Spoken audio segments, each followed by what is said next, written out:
18 months ago, the Newcastle Trotting Club first aired its ambition to have a new track. At just 670 metres, its showground circuit was the smallest in New South Wales, less the desirable title that was forcing the club to take a backseat to the bigger metropolitan organisations. But in August last year came the breakthrough. Racing Minister Bob Rowland-Smith announced a new track for the club in the grounds of the International Sports Centre. Since then, a track has been pegged out on vacant land at the northern end of the centre. But there was one vital link missing, the money. Until today, when Mr Rowland-Smith at last made the announcement the club had been waiting for. It's $2,150,000 to the creation of this track, and it's indicative of the support I'm getting from the various ministers, and it will be the next stage in the completion of this whole international complex around here. The International Sports Centre is starting to grow, and the trotting track, and perhaps next thing we'll have in the next few weeks announcements I have about the hockey complex, and this will all add to the magnificent spectacle that Newcastle have here. Work on the new track should begin early next week. It will be 940 metres in length, making it the biggest in the state. And with only 3 turns in every mile, it will be one of the fastest. The whole project will be built in 3 stages. The track, ancillary facilities and essential services in the first, stalls, administration buildings, a judge's box and betting ring in the second, and access roads, horse float areas and landscaping in the last. It should all be wrapped up by mid-year. And then, says Jim Bell, Newcastle Club President, the city will be home to one of the finest trotting facilities in the country. In terms of viewing, it will still be excellent. We'll be using the back of the bank that is there with the football. Will come down to our home straight, and our track will give us 3 turns to the mile, a mile being the measuring standard with trotters or pacers. And this will give us the ability to program races that will be faster, and we expect to attract the same horses that race at Harold Park.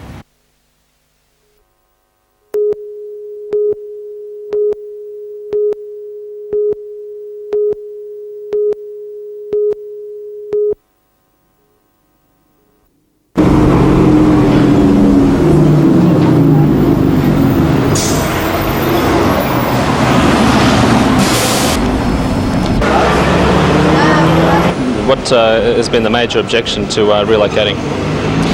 Well, we put some suggestions to council on Tuesday because we.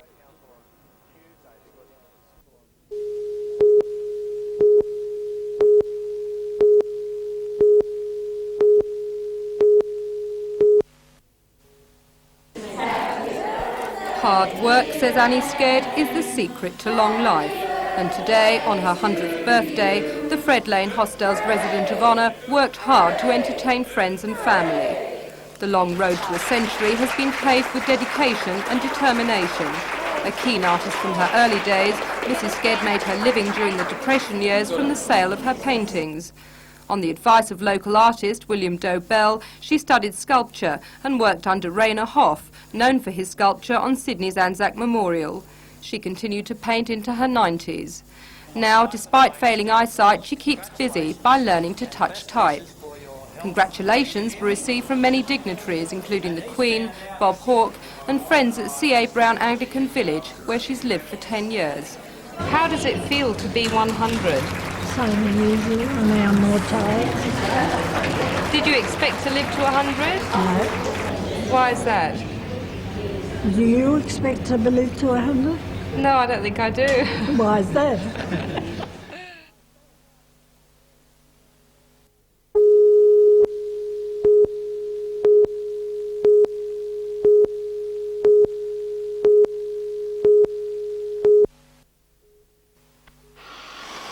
The new walkway was put into place yesterday, linking the Nelson Tower shopping complex to Apex Park. According to local councillors, in lieu of a shortage of car parking places, the bridge was built by the owners of Nelson Towers to keep traffic flowing in Victoria Parade. But some in the boating fraternity say that excellent facilities, developed on the foreshore for launching large boats, will now be useless. They designed a very good strong wharf capable of taking 100 tonne. And that was the whole idea of the scene. But of course now, obviously there was no liaison back to the council again when the overpass was approved because what they've literally done is just cut the whole development off from anything of any size. Owen Griffiths was forced to rush the launch of his boat 2 days ago to miss the overpass. He says big boats will now have to go to Newcastle to launch, as traversing Nelson Bay back streets is not possible. Nesca and the low loader drivers all looked at it and they just said, well, that's not on. There's too many big wires, the corners are too tight, there's no way they get a big vessel or a big load even around there. 4.8 metres is higher than DMR specifications, and most traffic, including tourist buses, will pass underneath. The bridge is designed for wheelchairs, and despite boat owner protests, most see it as a good idea. Haven't got any problems with it. I think it looks good. Oh, I think it's much safer than trying to cross the road here for the kids and everybody. Well, I think now that it's in place and they can see that it's going to be good for the town, that yeah, they should be happy.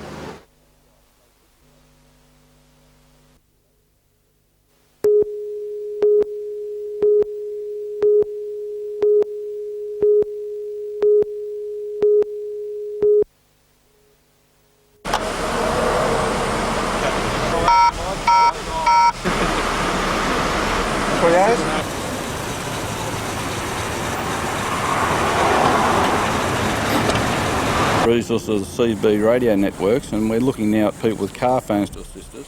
Things they could assist us with are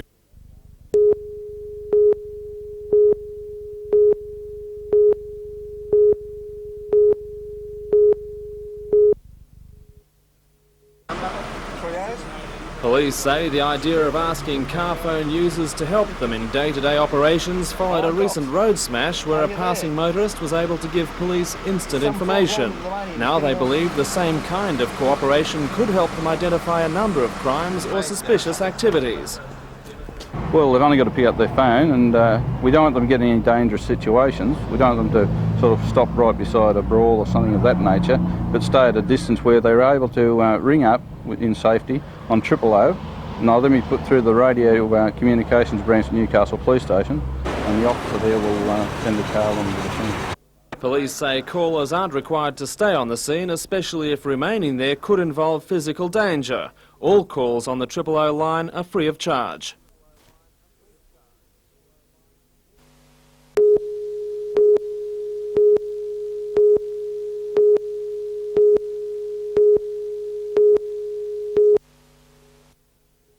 Jason Martin trying to pick it up a little bit. Got into a little bit of traffic. Argo on the inside. Glassy conditions this morning made for brilliant racing at tremendous speeds. The 16 to 19 boys event was a family affair, with Matthew Campbell behind Mirage, just getting home in front of his brother Jason, towed by Status. Close racing was a feature of the 20 to 24-year-old men's, with 4 chances at the last buoy. Top Gun, towing Mark Savage and holding pole position on the last turn, made the better of it and won the race for the line from Mark Pickering behind Rock Solid and Mark Ward on the end of Status. A top field of internationals lined up for the clash of the day, the Open Men's, a race of some 10 laps, a distance of 15 kilometres. Jamie Oliver and Island Cooler got a great start from near the inside and made the running to the first buoy, pressed by My Three Sons and Jason Martin, and the big mover on the outside, Ken Hoy and Rock Solid. For almost 3 laps it was neck and neck with Island Cooler just the leader. In conditions that were vastly different from the morning, skiers and drivers were doing an exceptional job just to stay upright. By lap 6, the experience of Ken Hoy, the runner-up in the last World Championships, was shining through, and the New South Welshman got to the front and was never headed. Jamie Oliver and Island Cooler hung on for second, with Marcho grabbing third. The unlucky competitor was Jason Martin behind My Three Sons. With only about 600 metres to go, Jason fell very heavily, suffering cuts and abrasions. He's been taken to Wyong Hospital, where his condition is reported to be stable. Angie Frazier capped a fine day for Rock Solid, winning the Open Women's from Leanne Hickey behind Mirage. This showing today is beautiful. She's done an excellent job.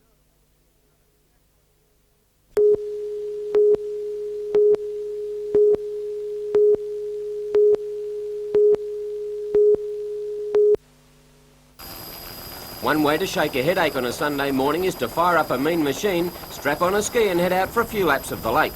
But at the pace these skiers travel, it may be wise to be shore-bound with a couple of Aspros. On a weekend of international competition, it came down to 2 Aussie girls to fight out the Women's Open. Angie Frazier, towed by Rock Solid, had won the first round, and Leanne Hickey was a close second behind Mirage. Today's race was a cracker. Hickey made the early running from Fraser and Nicky Templeton behind Boss. By the second lap of the 1.5 kilometre course, Rock Solid had opened up a slight lead, but that was pegged back gradually by Mirage and the scene was set for a fabulous finish. And the girls didn't disappoint the big crowd as both boats and skiers went to the line flat chat, with Leanne Hickey just getting home by the barest of margins. However, the second placing gave Angie Fraser the overall title. Ken Hoy skied superbly on Friday behind Rock Solid and was early favourite for today's men's event. But he didn't count on Ian Dipple from Queensland, towed by Mirage. In what was an even start, Rock Solid and Mirage had established their supremacy on the rest of the field by the end of the first lap, with Ken Hoy looking pretty good. But in a sport that's not for the faint-hearted, Dipple waved up the Mirage crew on lap 2, and from then on the race was a foregone conclusion. By the third lap, they'd opened up a lead of some 400 metres, and Hoy was quite content to sit on a second-place finish to sew up the overall championship.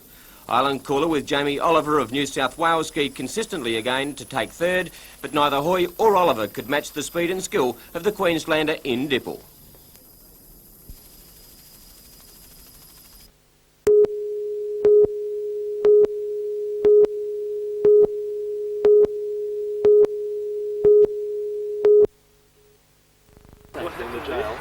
The carcasses have been gathered up by Raymond Terrace High School staff to be disposed of after a police examination.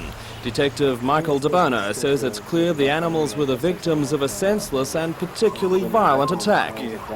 We believe it might be something like a small caliber rifle, like a 22 or something, but some animals have been injured to such an extent that we can't tell what was used to kill them. We believe they may have been bludgeoned.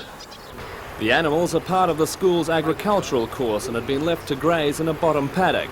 They were discovered by cleaners on Monday morning. It's thought the attack happened sometime on Sunday afternoon or night. Animals in enclosures closer to the school were spared, although a number of chickens were also battered to death in or near their coops. A 2-week-old black ram and 7 Chinese silky chickens are missing, and police believe they could provide a link to the culprits. It's also thought residents in homes near the school paddocks may have seen or heard the attackers and could give police valuable new clues. Regional Director of Education Alan Beard says he's deeply concerned by the killings. He believes it's unlikely students at the high school could have been involved. I suppose that is possible, but at Raymond Terrace High School, almost every student, I believe, studies agriculture, so I think that the students of that school would be looking after them. And what do you think their reaction will be to this? I think they'll be as horrified as you or I. Okay, well, that'll do it, I think. Thank you very much.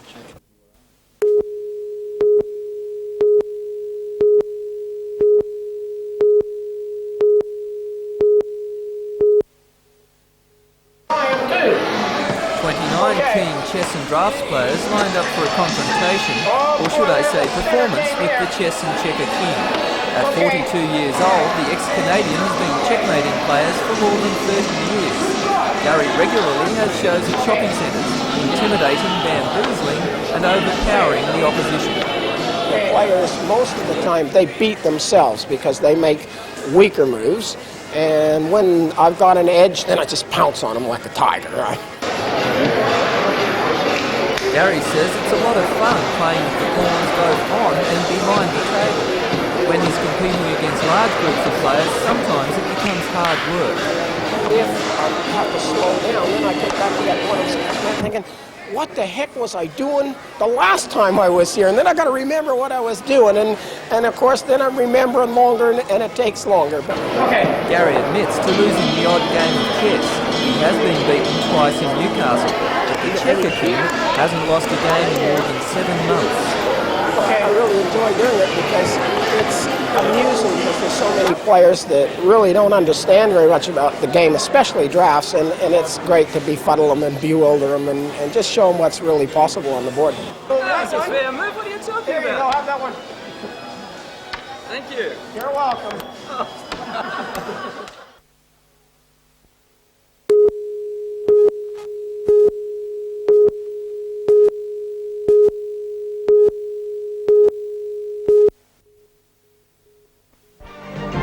Tonight's news, Dean and Guy continue the great tradition of the Waters fighting family from Kulnura, winning Australasian boxing titles at the Central Coast Entertainment Centre last night. For all the news, join us tonight at 6.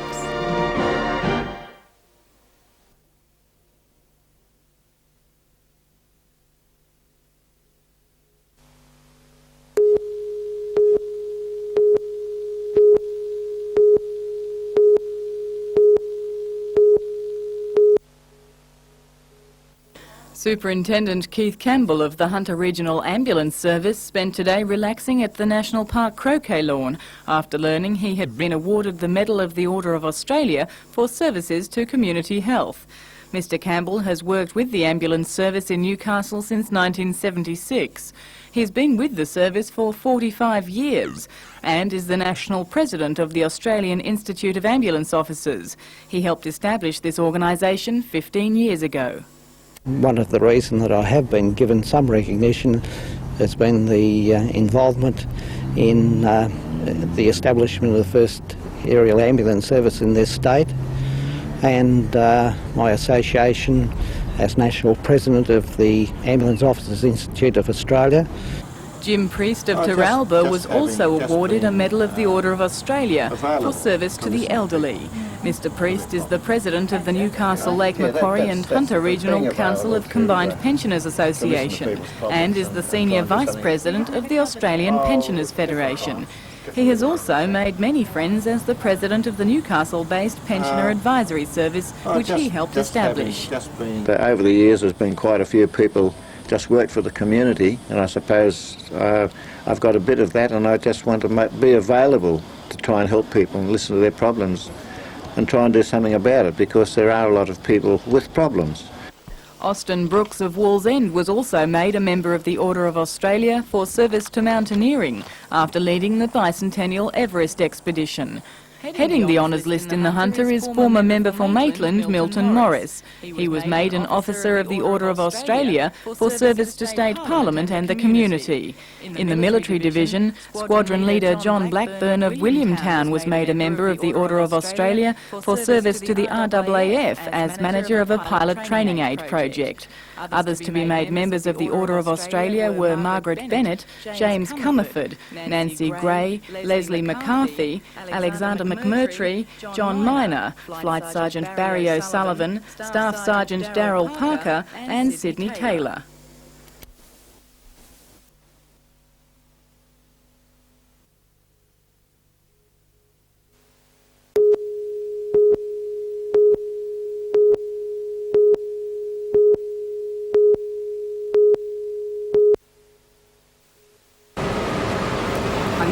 Out to the shops is one comment you will never hear from Karen Mitchell.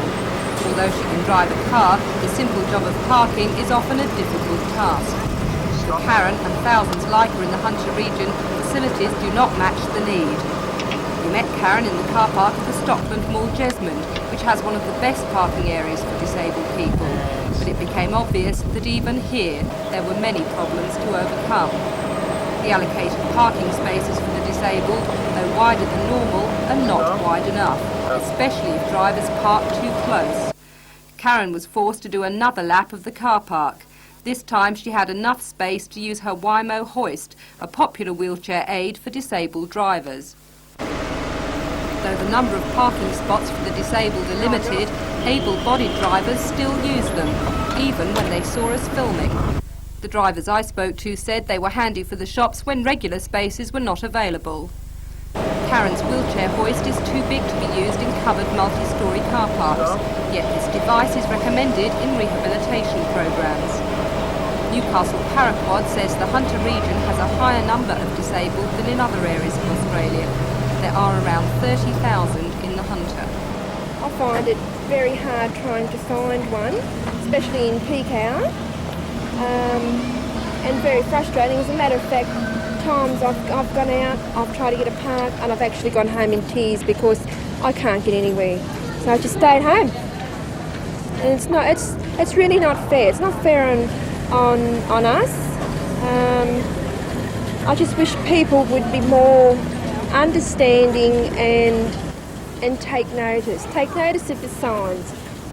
So next time you park next to a disabled spot, spare them a thought and leave some extra space.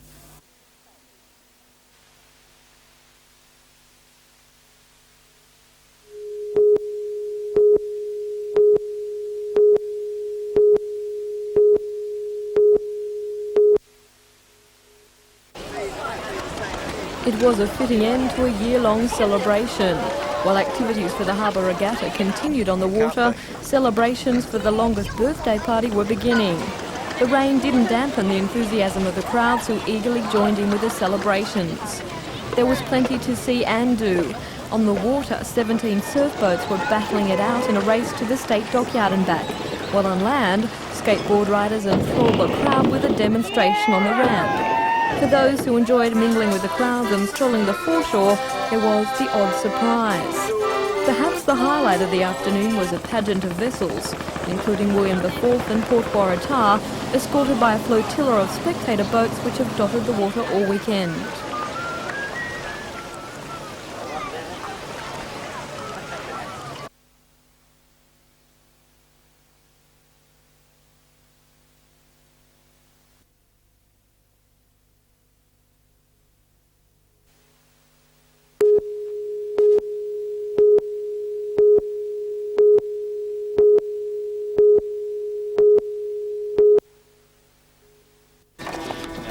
Grant has a physique that will cause some havoc under the basket. 198 centimetres tall, around 108 kilograms in weight and wearing size 16 shoes, Grant is one player that will make his mark in the National Basketball League. Originally from Tweed Heads, he has been at the Australian Institute of Sport for the past 2 years. This last weekend he's been at camp in the national capital and came to Newcastle a little worse for wear. Yeah, well, it was fairly tough. I mean, we played against the Cannons in the Australia Day tournament. They had a couple of teams in and just got a bit tough out there. And what does he want out of his first year in the NBL? Well, I'd really just like to play. That's, you know, I really want to improve in basketball, and the only way I can improve is play. And Ken seems to think that I'll get a bit of court time with the Falcons, which should be good. Grant didn't have time for too many pleasantries on his arrival at the stadium, as he was straight into the Falcons' first training session. Today was also a chance for one of 4 players to grab the 10th and final spot on the Falcons bench. Peter Harvey is a young player with plenty of potential, as is Peter Marshall, who trained with the team last season. Todd Hadaway is also on the shortlist. The final player, a familiar face in past Falcon player, Stuart Begg.